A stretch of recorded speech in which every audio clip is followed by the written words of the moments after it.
चैत्र नवरात्र। चैत्र नवरात्र का आपके लिए क्या अर्थ है?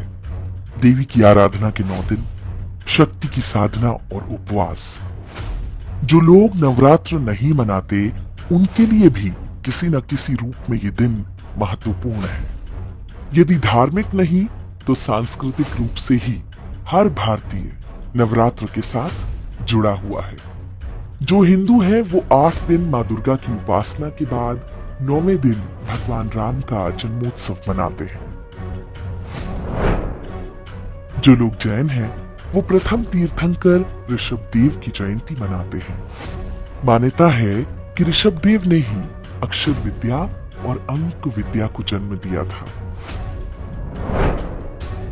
सिख लोगों के लिए ये वैशाखी का समय है। गुरु गोविंद सिंह ने इसी दिन धर्म की रक्षा के लिए पंज प्यारों को दीक्षा दी थी।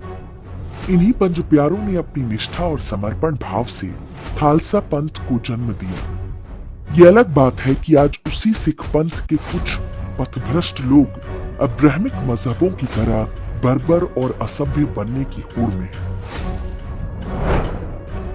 ये तो थी सनातन धर्म और उसकी शाखाओं की बात। भारत में क्षेत्रीय आधार पर भी अलग अलग संस्कृतियों में चैत्र नवरात्र मनाया जाता है।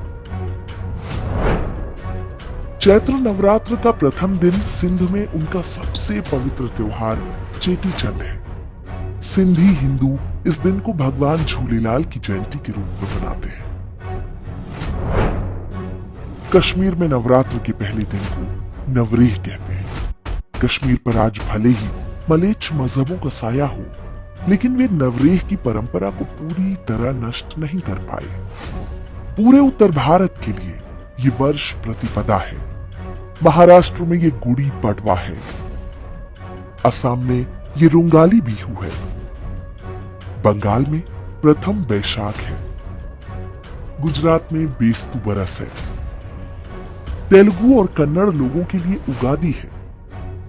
मलयालम लोगों के लिए विशु है और तमिल लोगों के लिए पुथांडु है। सनातन धर्म के सभी संप्रदायों और संस्कृतियों के लिए चैत्र नवरात्रि से लेकर राम नवमी तक का समय किसी न किसी रूप में शुभ है। पूरे भारत के लोग किसी न किसी रूप में कोई न कोई उत्सव मना रहे होते हैं। वास्तव में यही वो विविधता में एकता है जिसकी बात कही जाती है।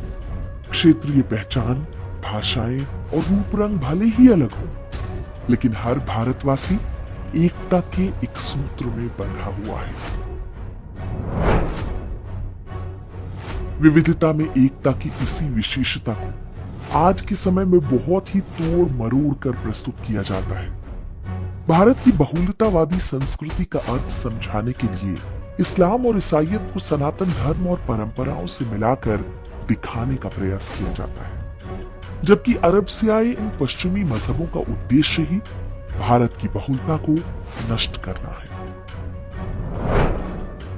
तो फिर इस्लाम और ईसाईयत का भारत से भला क्या लेना देना? दोनों ही मजहब भारत भूमि में पैदा नहीं हुए। दोनों की मान्यताएं अभारतीय हैं। ये अपने स्वभाव से तनिक भी भारतीय होते तो विविधता में एकता में स्वयं समाहित हो जाते। चैत्र नवरात्रि का प्रथम दिवस किसी न किसी रूप में उनके लिए भी महत्वपूर्ण हो जाता। वो अलग होकर भी एक होते, लेकिन उनका मूल भारत से बाहर है। इसलिए वे कभी भारतीय संस्कृति के साथ जुड़ ही नहीं पाए।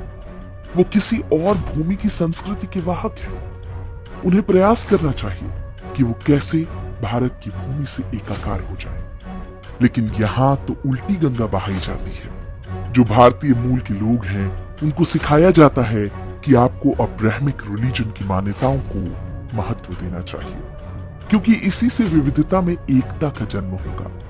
ये बिल्कुल गलत और सिद्धांतहीन बात है। मुख्य धारा में अन्य धाराओं के मिलने से मिश्रित सभ्यताएं फलती फूलती हैं।